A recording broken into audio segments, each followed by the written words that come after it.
How we doing, guys? Welcome back to the channel. Today's video is going to be a 30-minute grind session on the Sage where I get 5.7k trash, and the skill add-ons were on your screen, so feel free to go back and pause it if you want to copy and paste it if you like what you see here. I do normally get 5.8k for a 1 hour grind with a blue loot scroll, but I just didn't feel like going back and recording another 30 minutes, so I'm posting this one 5.7 here.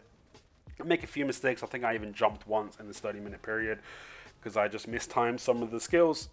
So 5.8 is my average. I've hit 5.9 a couple times and I've been really try-harding.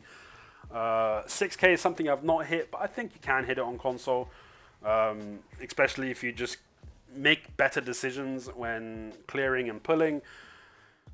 Maybe tweak the rotation I got slightly, you'll get that 6k.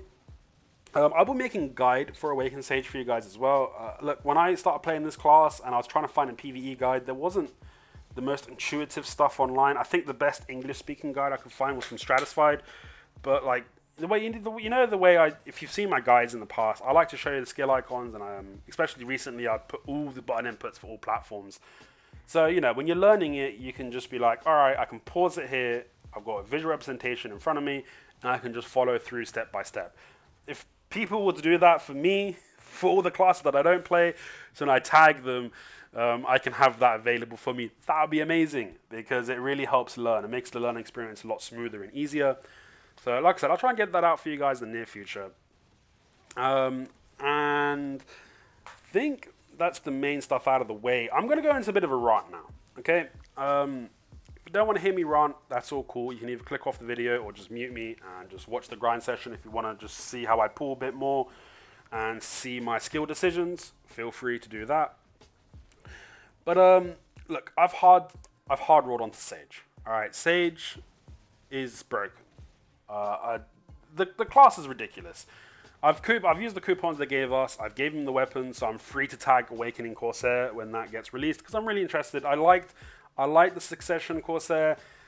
It had a lot of issues, but just reading the patches and watching people play it, a lot of these issues have been ironed out. I still think it's missing that catch, that good catch anyway. It can kill catch, obviously you can still catch people, but I don't think it's got that good signature catch yet. Maybe that's going to be in the form of a Rabam or in the form of one of the Awakened skills that you can use in Succession. So I'm still fingers crossed holding out for that. But I really did enjoy it in large scale and that kind of stuff. So that's why I've hard tagged Sage, so I've had that available. And I've been like tagging so many classes recently that I've spent at least 7 bill, minimum 7 bill tagging. I've gone through about 11 classes, but that's not all tagged classes. Some of them I bought just tech weapons for. When I didn't have something tagged, I just transferred my weapons and armors to it. So I've done different forms of tagging, you could say. It's not as efficient of having a full pen setup, but it still gives you a decent idea of the class. And Sage is just beyond everything. I played this class for 9 days at the time, and I took it to my first node war, and I top fragged in main against Balls Deep, the second best guild on EU, in terms of a 1v1 fight. And that should not be a thing. There's no reason I should play any class for 9 days and top frag in a guild of some of the most, it's not saying everyone is the most, but there is a lot of the geared players in main, as well as Balls Deep, as well as Blank. And there's a few geared players as well, spread out on some of the smaller guilds. But you'll find that these 3 guilds have a large core of very geared players, and then there's a smaller core where people are just really high PvP skill, but they don't quite have that gear that the rest of the players do.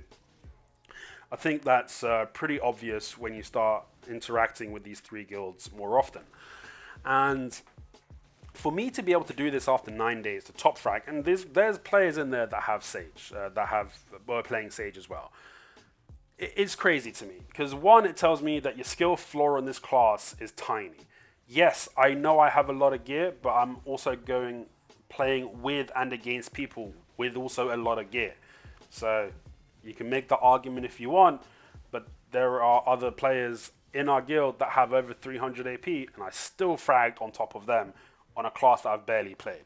And they've been playing these classes for over a year, in some cases since launch. So that argument, you can make it, but in my opinion, it's just not. It's not as big as a factor as some people like to make it out to be in these specific cases. Now, there's a lot of reasons this class is dumb, but let me go through a few of the suggestions I would make in terms of nerfing it. And Sage players, feel free to let me know if I'm out of line here. But the very first one, this is more for 1v1. It's not going to affect large scale. Is look, the class is very good in 1v1. Why can you cancel the grab? Why does it overcharge the dash? Don't let the grab overcharge the dash. That's crazy to me. So cut that out. So if your player goes for a grab, he's either got to time it right so he can use his regular dash to cancel, so when his dash is off cooldown, or is about to come off cooldown when he's using the grab, then you can use it and cancel with the dash. I'm pretty sure you can, but make sure like you can just cancel the dash with other skills. So you still have cancels available for the dash, but it's not into a freaking iframe. That's just a repositioning iframe that you can use to then punish your opponent. That's a bit too much. Like, hey, I'm going to miss the grab. You're going to try and punish my missed grab. But guess what? I'm going to dash behind you and CC you. Like, dude, what the hell? That's just too much. Especially since it is a ranged grab also. So that's the thing for 1v1 to bring it down a little bit. Now, damage, the pull skill. Why can I kill people and chunk people with the goddamn pull skill? Nerf its damage. That shouldn't be a thing. And in terms of damage, your lightning prison, it needs its damage reduced. All right, at least 10% of its current damage, not from full one. Like, don't take 10% damage reduction from 100% and knock it off here, because I don't know how that. I don't really know how much damage that is, because we're not doing full damage, right? I'll have to math that out. I probably should have before this video, but I'm not doing it now. But at least from its current damage, somewhere between 10 and 20%. Maybe start with 10%. If it's still doing way too much damage, nudge it up to like 12 to 15. And you know, if it's just something weird, it still does crazy damage because of the way the accuracy works in the class, then you can bump it up to that 20%. But I should not be CCing people with the bond skill and not even having to change the skill I'm using to kill them.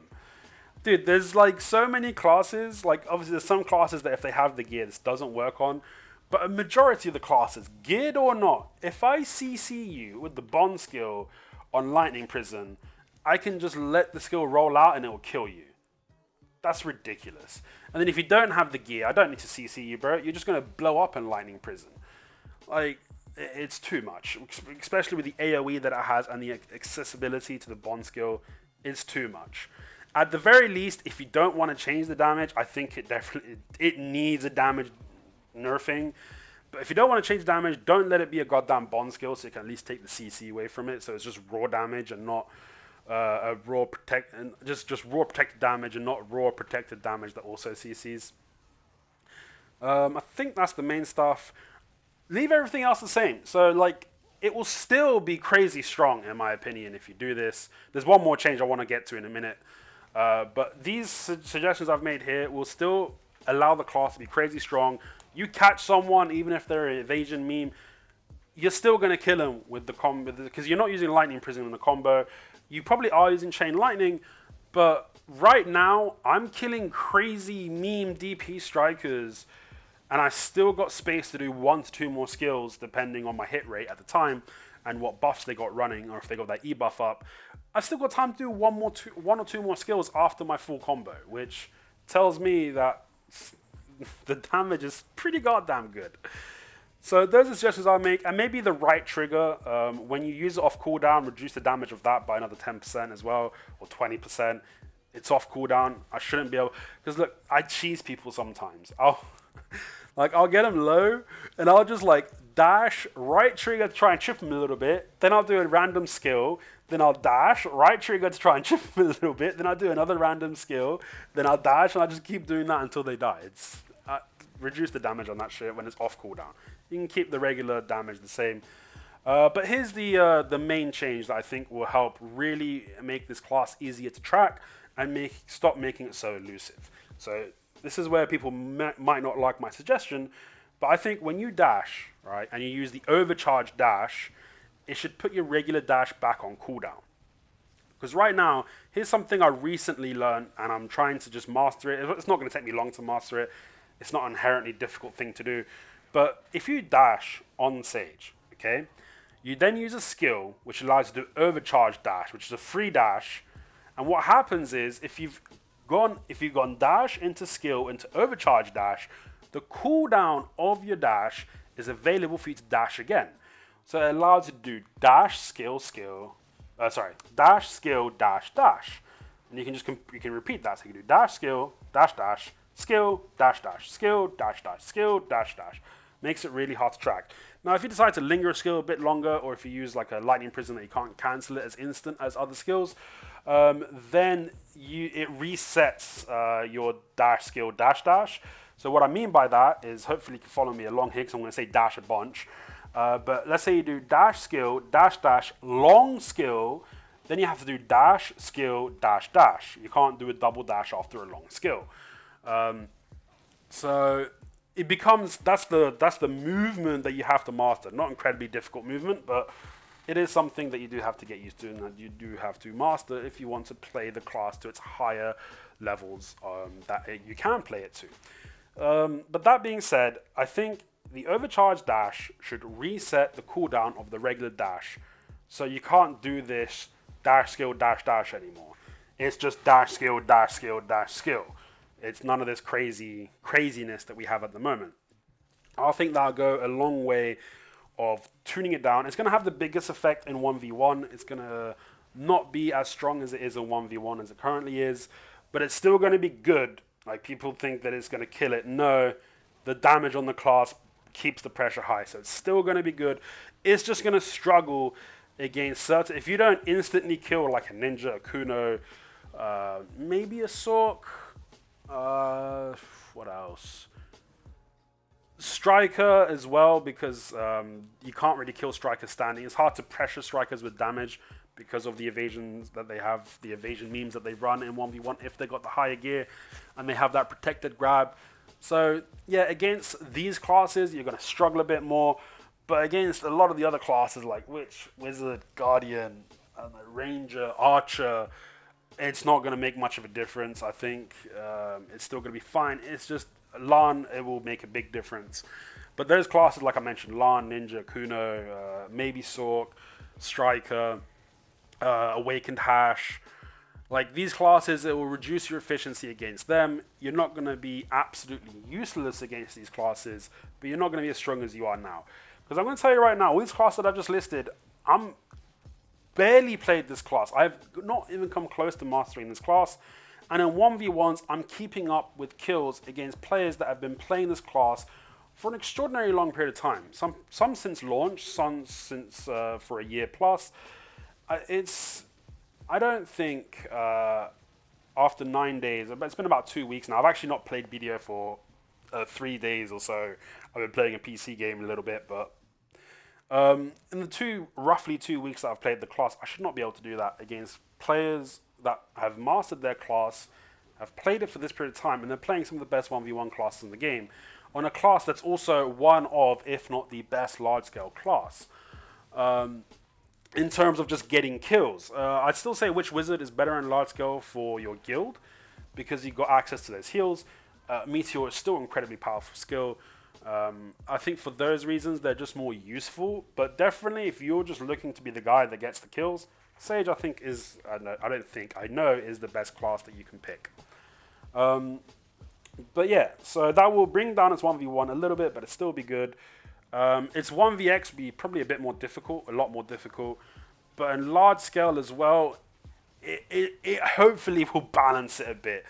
Because right now, if you actually incorporate this double dash movement in large scale, you'd be crazy. I watched back my video, bro. I played like garbage on that Sage.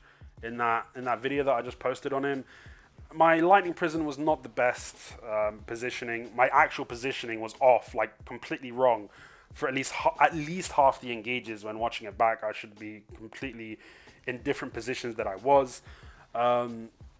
I wasn't even using the skills in the right order. I wasn't using my self buffs.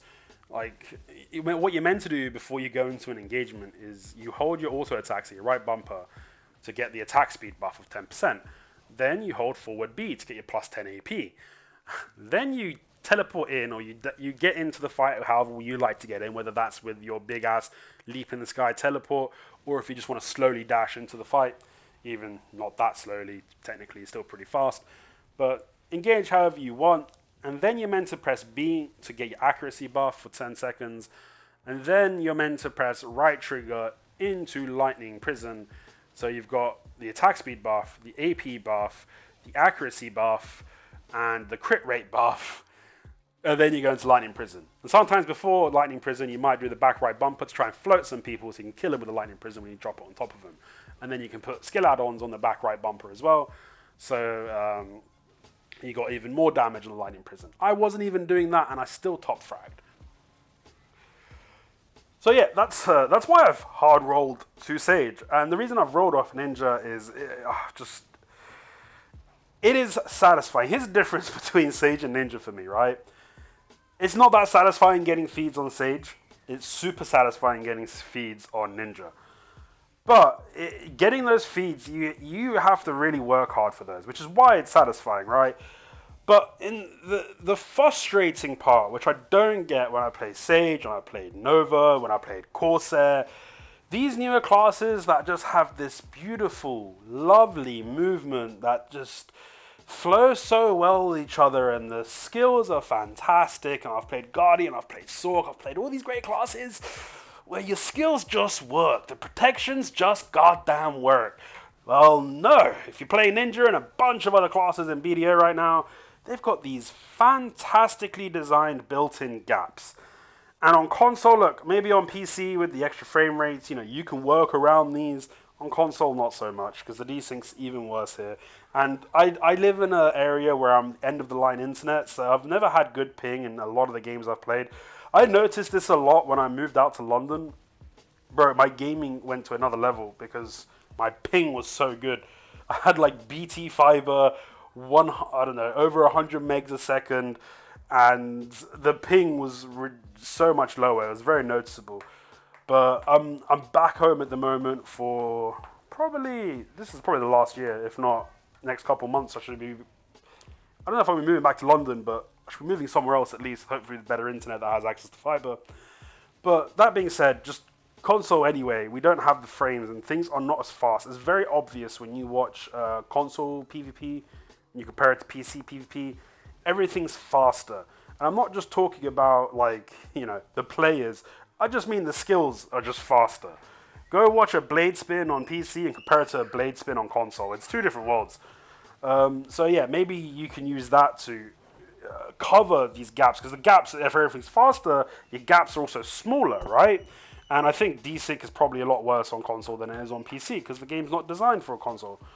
But anyway, so going back to Ninja and my frustration is I feel like I'm making all the right moves, and then I'm just getting CC'd because Ghost Step is garbage. It's got the fucking gap in Ghost Step. Or I get CC'd in Blade Spin because hotbar skills on console are worse than hotbar skills on PC. And we don't have a button input for them. Like, they can do Control Z on PC. We have to use the hotbar skill, which means you're shit out of luck because you got the massive gap at the beginning now. But like Katana Shower's got a freaking gap. Like I said, Ghost Step's got a gap, Blade Spin's got a gap, even Ninja Step's got a goddamn gap in it at the beginning. The amount of times, this is how I know there's a gap, okay? Because if it's just desync, if desync's a thing, you get CC towards the beginning of skills. But when there's a gap, and then there's desync, you get CC'd halfway through your skill. The amount of times I'm almost at the end of Ninja Step and I get CC'd. That tells me there's a gap at the beginning, someone hit me during that gap, but there was a desync during that period, so let me go to the end of my skill before I got CC'd. Please, I hope to fucking God that these reworks get rid of these gaps. Because, like, when I play these new classes, it feels so smooth, man. Like, if I get CC'd, I know, like, okay, well, this was 100% just the desync. It wasn't because of a built-in gap. Or it's me making a mistake, and I can fix that. But on Ninja, it's like, no. Bro, I have to Ghost Step here, but, like, there's a 50-50 chance whether or not I'm going to get CC'd because this is a multi-hit CC. Like, even let's say, like, Hashashin's coming at you with Sin Splitter, right? But you're at the very end. He's not coming over the top of you. He's just going to land in front of you. So technically, I should just be able to do a back ghost step because that will get me enough range away so I don't get CC'd. But because it's a goddamn multi-hit CC, you don't want to use ghost step backwards because you might get hit by there's a good chance you're going to get hit by by that skill, by that bound. It's incredibly frustrating. And like, I don't mind so much the actual build. When I say built-in, I'm talking about this kind of built-in where the skill says it's protected, but it's not. Not so much when you're looking at like Suck Ninja, you know, it says Crescent Slash. You do Crescent Slash, the beginning is not protected because it's a CC and then it goes into protection. Okay, cool. I understand that. That's not the kind of stuff I'm talking about. I'm talking about the blade spins. I'm talking about the katana shots. I'm talking about the ninja steps. I'm talking about the ghost steps. These ones, get rid of them. It's so frustrating where you've planned out your protection, but the game's like, nah, there's a gap there, so fuck you. Since new classes don't have it, I don't think old classes should. That's my opinion. I never used to be so hardcore about this opinion. I was like, okay, I can get better, I can get better, I can get better, I can get better, I'll try harder, I'll try harder, I'll try harder. And now that I've been tagging all these classes, I'm like, why am I trying so hard to get better on this class when I can just play these ones that are just beautiful swish movement? But anyway, that's me done. That's my rage done. Hopefully didn't piss too many people off with this video. That's if a lot of people even watch this video. We'll see. But you know, let me know your opinions down below. What are you looking forward to see in your class for these changes that are coming? If you play Sage, what do you think about my opinions on Sage? Do you think I'm being a bit too aggressive? Maybe I'm not right. Whatever it is, comment it down below. I can't say I'm going to agree with you, but I'll be respectful with you. So I'll catch you guys in the next video.